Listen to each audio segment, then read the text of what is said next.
ఎవరైతే మాకు పనిచేశారో ఇప్పటికైనా బీఆర్ఎస్ పార్టీ శాసనసభ్యులు ఎవరైతే మొన్న ఓటమి వచ్చిన తర్వాత మీరు చూసిన తర్వాత మీ నియోజకవర్గాల్లో కనీసం డిపాజిట్ కూడా రాలేదు, పద్మారావు గారికి కూడా డిపాజిట్ రాలేదు. మీ రాజకీయ భవిష్యత్తు ఇప్పుడు మీ చేతిలోనే ఉంది. మీరు భవిష్యత్తులో మీ రాజకీయ మనుగడను కాపాడుకోవాలంటే కాంగ్రెస్ పార్టీ ఒక్కటే శరణ్యమని మీరు అర్థం చేసుకొని కాంగ్రెస్ పార్టీలోకి రాండి. తప్పకుండా గౌరవ ముఖ్యమంత్రి గారు మీకున్న గౌరవాన్ని ఇస్తారు, మీకు కావాల్సినటువంటి గౌరవాన్ని ఇస్తారు తప్పకుండా. ఇప్పటిదాకా మీరు సెల్ఫ్ రెస్పెక్ట్ లేకుండా మీరు పనిచేసుకుంటూ వచ్చారు. మీ ఆత్మ గౌరవాన్ని, మీ యొక్క సెల్ఫ్ రెస్పెక్ట్ని కాపాడుకోవాలంటే కాంగ్రెస్ పార్టీలోకి రావాలని నేను ఆహ్వానిస్తున్నా. ఎందుకంటే రాబోయే రోజుల్లో బీజేపీ పార్టీ ఏదైతే చెప్తా ఉందో ఇప్పుడు మోడీ ఫ్యాక్టర్ అని చెప్పారు.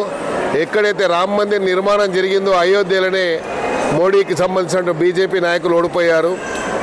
గతంలో మరి మోడీ గారు 5 లక్షల మెజార్టీతో గెలిస్తే ఇప్పుడు కేవలం 1,00,000 చిల్లర ఓట్లతో గెలిచారంటే మరి నైతికంగా మోడీ గారు ఓడిపోయినట్టే లెక్క మా దృష్టిలో మాత్రం.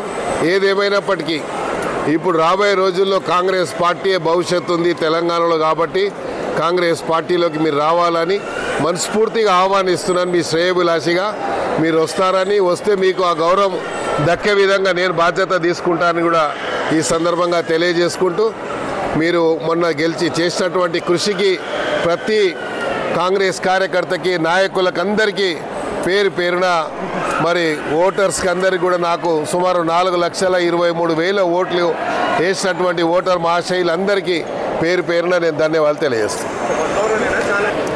అందరూ ఎవరైతే రాజకీయంగా మరి క్షేత్రంలో ఉండాలని, ప్రజలకు అందుబాటులో ఉండాలని, ప్రజాసేవ చేయాలనుకున్న వాళ్ళందరూ కూడా కాంగ్రెస్ పార్టీలోకి వస్తే తప్పకుండా వారికి కాంగ్రెస్ పార్టీలో వారికంటూ ఒక ప్రత్యేకమైనటువంటి గౌరవం ఉంటుందని కూడా ఈ సందర్భంగా తెలియదు.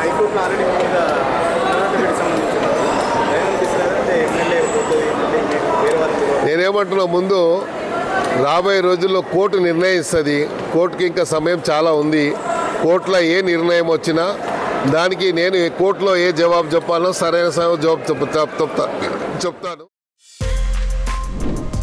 For more videos like this, subscribe Big TV channel.